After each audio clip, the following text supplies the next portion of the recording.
Osmotic pressure. क्या topic है? 12th class chemistry chapter solution, topic osmotic pressure. इसमें देखिए पहला वर्ड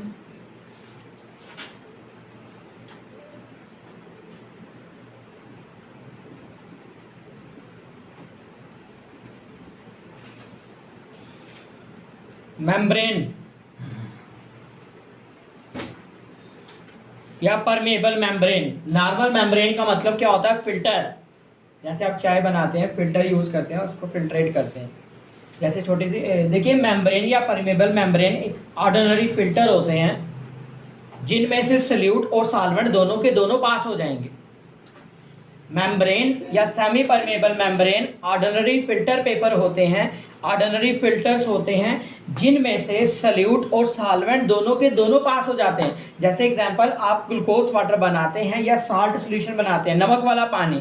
नमक वाले पानी को अगर आप फिल्टर में से पास करेंगे, क्या नमक और पानी अलग होगा? क्या नमक और पानी अलग होगा? नमक और पानी दोनों पास हो जाएंगे ना फिल्टर में से। तो नॉर्मल मेम्ब्रेन या normal semi permeable membrane are the ordinary filters through which solute and solvent both pass. ये ऑर्डिनरी फिल्टर्स होते हैं जिनमें से सल्यूट और सॉल्वेंट दोनों के दोनों पास हो जाएंगे। फिर आ जाता है स्पेशल टाइप का membrane, SPM, semi permeable membrane. Semi permeable membrane ये स्पेशल टाइप का मेम्ब्रेन होता है। It is a special kind of membrane through which only solvent particles can pass, solute can not pass. ये वो membrane है, special kind का membrane है जिसमें से सिर्फ और सिर्फ सॉल्वेंट मॉलिक्यूल्स ही पास होंगे, जिसमें से सिर्फ और सिर्फ सॉल्वेंट मॉलिक्यूल ही पास होंगे, सल्यूट पास नहीं होगा। इस टाइप के मेम्ब्रेन को क्या नाम देते हैं? Semi permeable membrane. देखिए यहाँ पे सिंपल हम एक बीकर ले रहे हैं, कंटेनर ले रहे हैं, बीच में हमने क्या लगाया? सेमी परमेबल मेम्ब्रेन लगाया है। सेमी परमेबल मेम्ब्रेन लगाया है। इस तरफ हमने क्या रखा? सॉल्यूशन।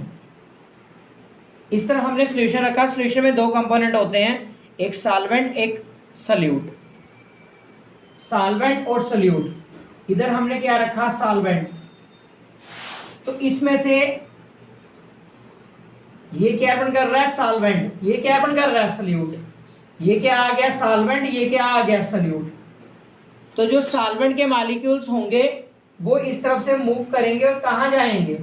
सॉल्वेंट की तरफ। सिंपल, हम यहाँ पे एक कंटेनर ले रहे हैं, एक तरफ क्या ले रहे हैं? सॉल्यूशन, एक तरफ क्या ले रहे हैं? सॉल्वेंट। सॉल्यूशन में दो कंपोनेंट होंगे, एक होगा सल्यूट, एक होगा सॉल्वेंट।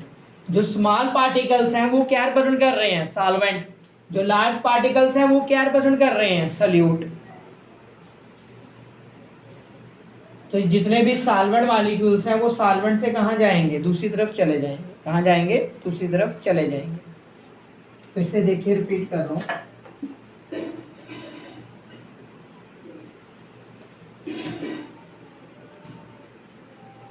इस तरफ हमने क्या रखा हुआ है? सॉल्वेंट। बीच में क्या है? Semi permeable membrane. उस तरफ क्या रखा हुआ है हमने? सॉल्यूशन। एक तरफ क्या आ गया? सॉल्वेंट। दूसरी तरफ क्या आ गया? सॉल्यूशन। बीच में क्या लगा हुआ है? Semi permeable membrane. देखिए, सॉल्वेंट का वेपर प्रेशर कितना है? P1। सॉल्यूशन का वेपर प्रेशर कितना है? P2। और P1 की वैल्यू P2 से क्या होगी? ग्रेटर। ये तो आपको पता ना, सॉल्वेंट का वेपर प्रेशर हाई होता है as compare to solution. Pure solvent होगा तो वेपर प्रेशर कितना होगा? 100%। जब हम उस प्योर सॉल्वेंट में नॉन वोलेटाइल सॉल्यूट ऐड करेंगे तो वो क्या बन जाएगा? सॉल्यूशन। जब हम इस प्योर सॉल्वेंट में नॉन वोलेटाइल सॉल्यूट ऐड करेंगे तो वो क्या बन जाएगा? सॉल्यूशन बन जाएगा। तो सॉल्वेंट का वेपर प्रेशर हाई है एज कंपेयर टू सॉल्यूशन। तो हाई वेपर प्रेशर से ये कहाँ जाएगा? लो वेपर प्रेशर की तरफ। तो जो भी सॉल्वेंट मॉलिक्यूल है वो सॉल्वेंट साइड से कहाँ जाएंगे? सॉल्यूशन की तरफ। सॉल्वेंट साइड से कहाँ जाएंगे? सॉल्यूशन की तरफ। इस प्रोसेस को क्या नाम दिया जाता है? इस प्रोसेस को क्या नाम दिया जाता है? ऑस्मोसिस। ऑस्मोसिस में be defined as the movement of solvent particles from solvent side towards the solution side through semi-permeable membrane. Through semi-permeable membrane. Osmosis may be defined as the movement of the migration of solvent particles from solvent side towards the solution side through semi-permeable membrane. Through semi-permeable membrane. कोई doubt? Clear? That is osmosis. अब देखिए इसी को दोबारा explain कर रहे हैं by taking next diagram.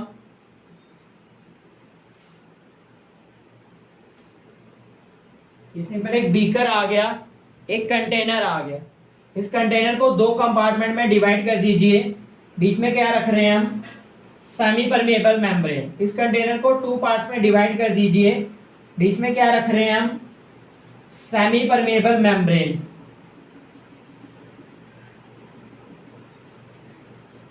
ये आ गया सेमी परमेबल मेम्ब्रेन आ गया।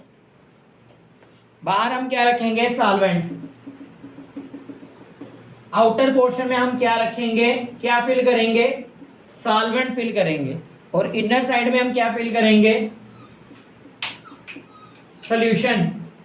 यहां पे क्या लगा हुआ है? पिस्टन लगा हुआ है। ये पिस्टन आ गया। जैसे इंजेक्शन होता है, इंजेक्शन में पिस्टन लगा होता है। पिस्टन को ओपन करेंगे तो जो भी मेडिसिन है वो फिल होगी, कंप्रेस करेंगे तो मेडिसिन रिलीज होगी। तो यहाँ पे सिंपल एक कंटेनर आ गया। इस कंटेनर के हमने दो कंपार्टमेंट बना लिए, एक आउटर कंपार्टमेंट, एक इनर कंपार्टमेंट। बीच में हमने डिवाइड किसके साथ किया? ऑस्मोटिक प्रेशर के साथ। किसके साथ डिवाइड किया? ऑस्मोटिक प्रेशर के साथ हमने इसको डिवाइड कर दिया दो अलग अलग पार्ट्स में। सॉल्वेंट का वेपर प्रेशर क्या होता है? और भी सॉल्वेंट का वेपर प्रेशर क्या होता है? हाई। सॉल्यूशन का वेपर प्रेशर क्या होता है? लो। प्योर सॉल्वेंट होगा तो वेपर प्रेशर कितना होगा? 100%। जब उसी प्योर सॉल्वेंट में आप नॉन वोलेटाइल फ्लूइड ऐड करेंगे तो वो क्या बन जाएगा? वो सॉल्यूशन बन जाएगा। तो उसका वेपर प्रेशर क्या हो जाएगा? डिक्रीज। उसका वेपर प्रेशर क्या हो जाएगा? डिक्रीज हो जाएगा उसका vapour pressure.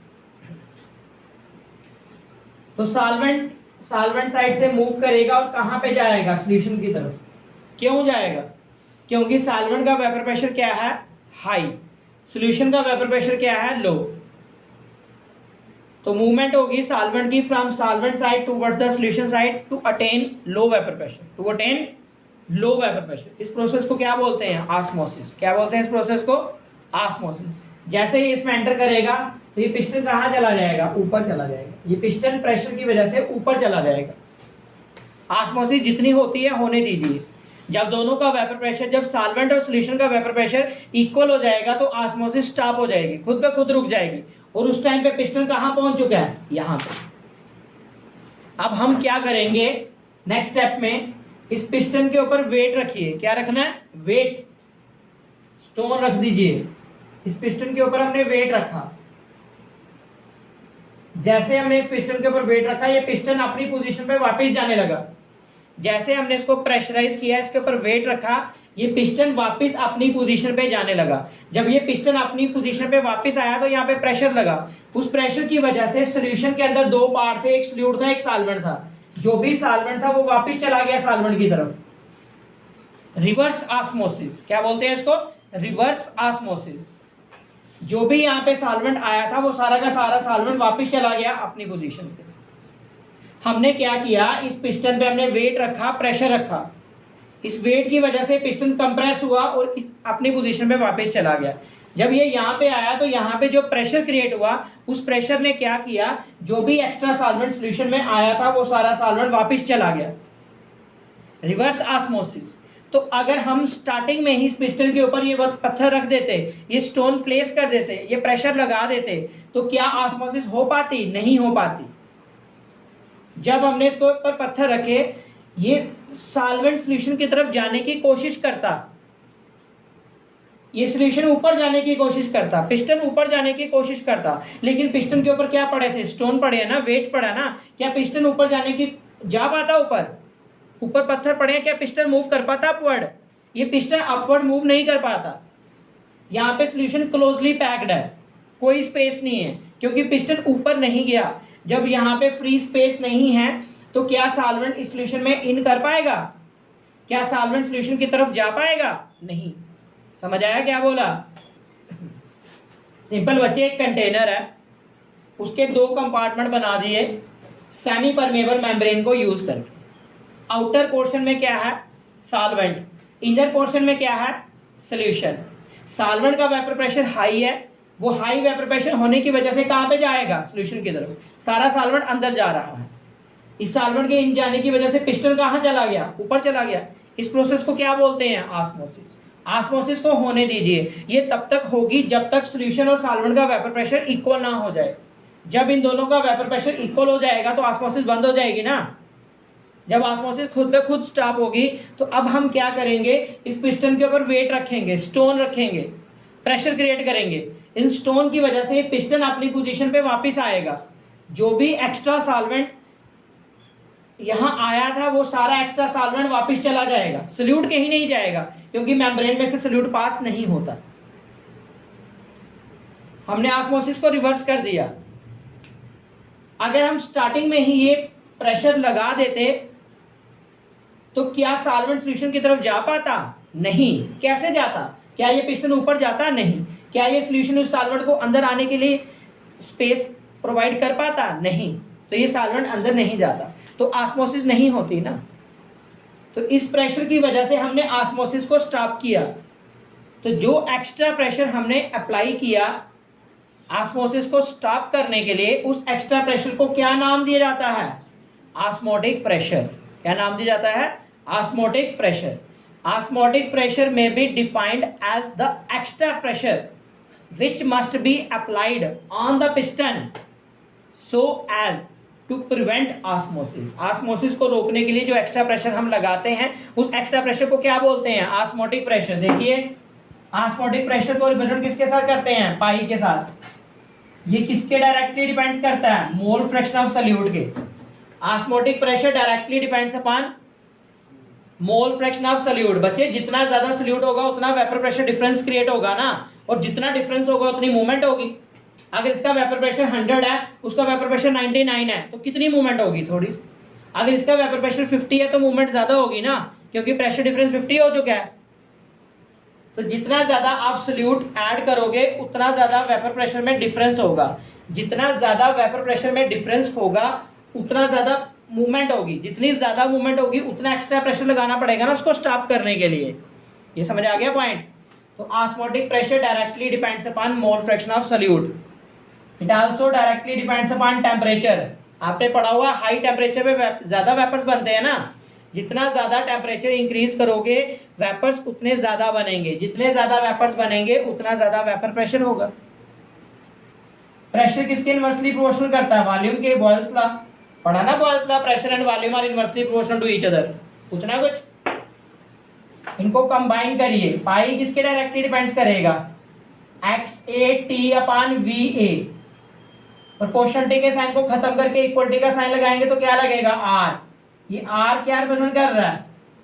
Constant of proportionality, solution constant.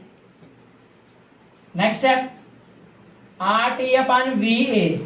यहां पे क्या? एक्स ए। एक्स ए की वैल्यू किसकी इक्वल होती है? मालूम है ना एक्स ए की वैल्यू? अगर बहुत ज्यादा, देखो ना बच्चे इधर, अगर बहुत ज्यादा डिल्यूटेड सॉल्यूशन होगा, अगर बहुत ज्यादा डिल्यूटेड सॉल्यूशन होगा तो number of moles of solute को डिनोमिनेटर से क्या करेंगे? नेग्लेक्ट।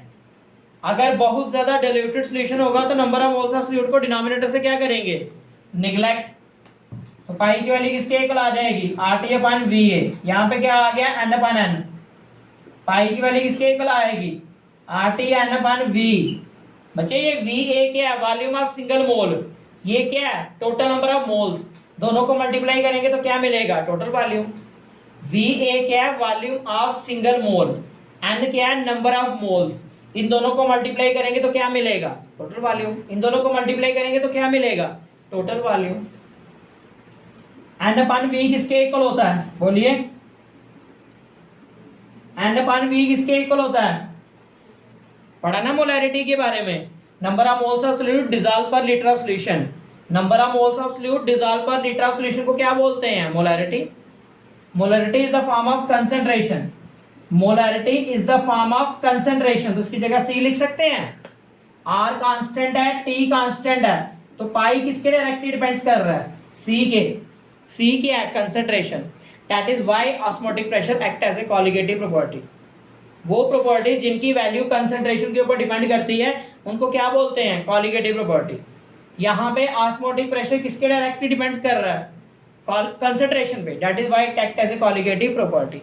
और देखिए अभी आपने पढ़ा पाई की वैल्यू किसके इक्वल आई थी, RT/V, RT/V, pi equals to RT/V, n की वैल्यू किसके इक्वल होती है, W/Ma।